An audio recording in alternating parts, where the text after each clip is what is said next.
Yoo yaashamaa akkam jirtu hordoftoota Kuyyuu Miidiyaa. Hordoftoota keenya kabajamoo oduuwwan waqtaawoo qabannee dhufneerraa hamma dhuma qophii keenyaatti waliin turan affeerraa keenya. Oduuwwan keenya har'aas muummichi ministeera Abiy Ahmed badhaafamanii. Gareen shororkeessaa TPLF gama hundaan marfameera jette. Godina Shawaa Lixaa aanaa Abuunaa Gindabarat keessatti ergamtoota wayyaanii kan taate 5 irratti tarkaanfiin fudhatame. Amma gara bal'ina oduu keenyaatti sin ceesisnaa hamma dhuma qophii keenyaatti waliin turan affeerraa keenya.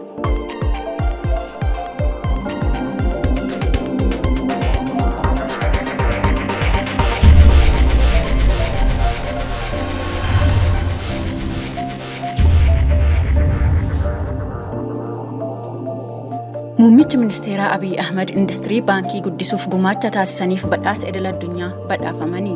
Muummeen ministeera Itoophiyaa Abiy Ahmed industirii damee baankii guddisuuf gumaacha taasisaniif badhaasa hooggantoota faayinaansii Islaamummaa idil addunyaa badhaafamaniiru. Hojii damee baankii beeksisuuf hojjetaniin badhaasni kun laatamuu fi Jibuutiitti ambaasaaddarri Itoophiyaa Biraanuu Tsaggaayee fuula tiwutara isaanii irratti ibsaniiru.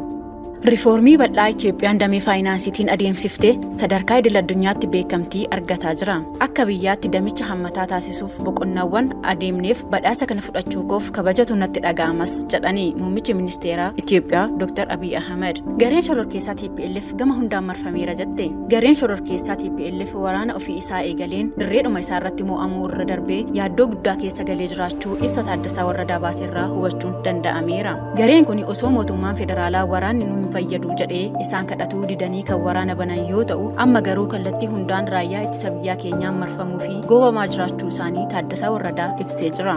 Gareen badii kun yeroo ammaa kana iddoo akka seera idil addunyaattis ta'ee akka biyyaatti dhorkaa ta'e mana amantaa keessa dhokatee ibsa baasaa jira. Amantaa fi siyaasni kan wal hin arginee fi dugdaaf garaa ta'uu isaa kan hubachuu hin dandeenye gareen kun mana amantaa doo godhatee keessa taa'ee marfameen jira. Abdii hin qabnu carraan keenya du'a yookiin harka kennachuudha jechuun Taaddasaa Warradaa haala dubbachuu hin dandeenye ibsa kennee jira. Raayyaan ittisa biyyaa keenya wayyaanee yeroo dhiyootti iddoo qabsiisee biyya keenya gara tasgabbii ishee duraatti akka deebisu shakkii hin qabnu. Godina Shawaa Lixaa aanaa Abuunaa Gindabarat keessatti ergamtoota wayyaanii kan taate 5 irratti tarkaanfiin fudhatame.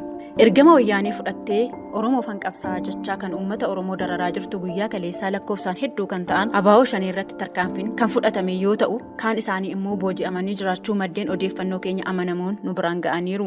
Mootummaan diinota farra nageenyaa ta'an bitaa mirgaan hojii qulqulleessuu eegale kana jabeesseetti fufuu qabaan dhaamsa keenya. Waan nu hordoftaniif galatoomaa isiniin jechaa amma qophii biroo walitti deebinutti nagaan nuuf turaa isiniin jenna. Kuyyuu Miidiyaa laayik, sheer, sabskiraayib gochuu hin dagatinaan dhaamsa keenya.